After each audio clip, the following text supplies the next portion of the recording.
Pernah gak kamu buka TikTok cuma niat 5 menit, terus tiba-tiba lihat jam, 1 jam hilang, 2 jam hilang.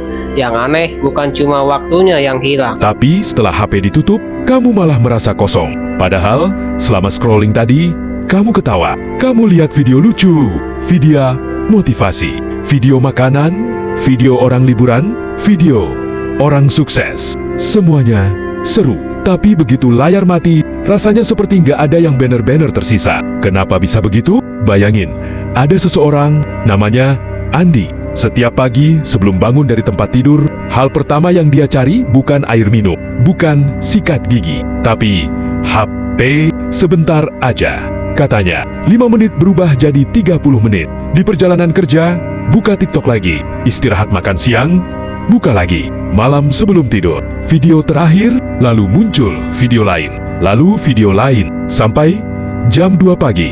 Besoknya, dia bangun lelah, kerjaan terasa berat, motivasi menurun. Tapi setiap kali merasa bosan, dia kembali buka TikTok. Lucunya, Andi bukan kecanduan karena dia bahagia. Dia justru semakin sering membuka TikTok karena hidupnya mulai terasa hampa. Dan itu dialami jutaan orang. Masalahnya bukan karena TikTok itu jahat. Masalahnya adalah cara otak kita bekerja. Setiap kali kita swipe, selalu ada kemungkinan video berikutnya jauh lebih menarik. Mirip seperti menarik tuas mesin judi. Kadang lucu, kadang mengejutkan, kadang bikin terharu, kadang bikin marah. Otak kita suka kejutan seperti itu. Setiap kejutan kecil memberi rasa senang sesaat. Akhirnya, otak terus berkata, satu video lagi, satu swipe lagi. Dan tanpa sadar, kita terus mengejar rasa senang yang hanya bertahan beberapa detik. Masalahnya muncul setelah itu, karena otak mulai terbiasa menerima hiburan super cepat. Akibatnya, hal-hal yang sebenarnya penting mulai terasa membosankan. Belajar terasa lama, membaca buku terasa berat, ngobrol dengan keluarga terasa biasa saja. Bahkan menonton film 2 jam pun terasa terlalu lambat. Bukan karena hidup kita membosankan, tapi karena otak kita sudah terbiasa dengan hiburan yang berganti setiap beberapa detik. Ada hal lain yang lebih berbahaya. Di TikTok, kita melihat potongan terbaik kehidupan orang lain. Ada yang baru beli mobil, ada yang menikah, ada yang liburan ke luar negeri, ada yang penghasilannya ratusan juta, ada yang umurnya baru 20 tahun tapi sudah punya rumah. Semuanya muncul hanya dalam hitungan menit. Tanpa sadar, otak mulai membandingkan. Kok hidup mereka lebih seru? Kok aku begini-begini saja? Kok mereka sudah sukses? Padahal kita sedang membandingkan kehidupan nyata kita dengan cuplikan terbaik orang lain. Itu bukan perbandingan yang adil. Yang lebih ironis, semakin kita merasa kosong, semakin kita ingin mencari hiburan. Dan semakin kita mencari hiburan instan, semakin kosong rasanya. Akhirnya terbentuk lingkaran yang sulit diputus. Kosong, scrolling, senang. Sebentar, kosong lagi, scrolling lagi, scrolling lagi. Begitu terus. Lalu apakah kita harus menghapus TikTok? Belum tentu.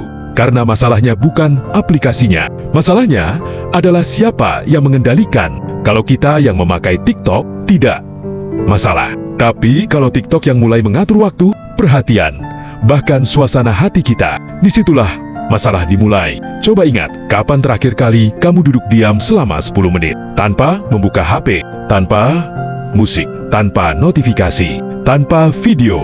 Banyak orang bahkan merasa gelisah. Padahal, rasa bosan itu sebenarnya penting. Karena dari bosan, biasanya muncul ide, muncul kreativitas, muncul refleksi, muncul ketenangan. Kalau setiap detik kosong langsung diisi scrolling, kita tidak pernah memberi ruang bagi pikiran untuk bernapas. Mungkin itu alasan kenapa setelah berjam-jam menonton ratusan video, kita tetap merasa hampa. Karena yang kita konsumsi adalah hiburan, bukan pengalaman. Karena melihat orang berolahraga tidak sama dengan berolahraga. Melihat orang jalan-jalan tidak sama dengan berjalan menikmati sore. Melihat video motivasi tidak sama dengan banner-banner bergerak melakukan sesuatu. Jadi, lain kali saat jempolmu otomatis membuka TikTok, coba berhenti sebentar. Tanya pada diri sendiri, aku benar-benar ingin mencari hiburan? Atau aku sedang mencoba lari dari rasa sepi?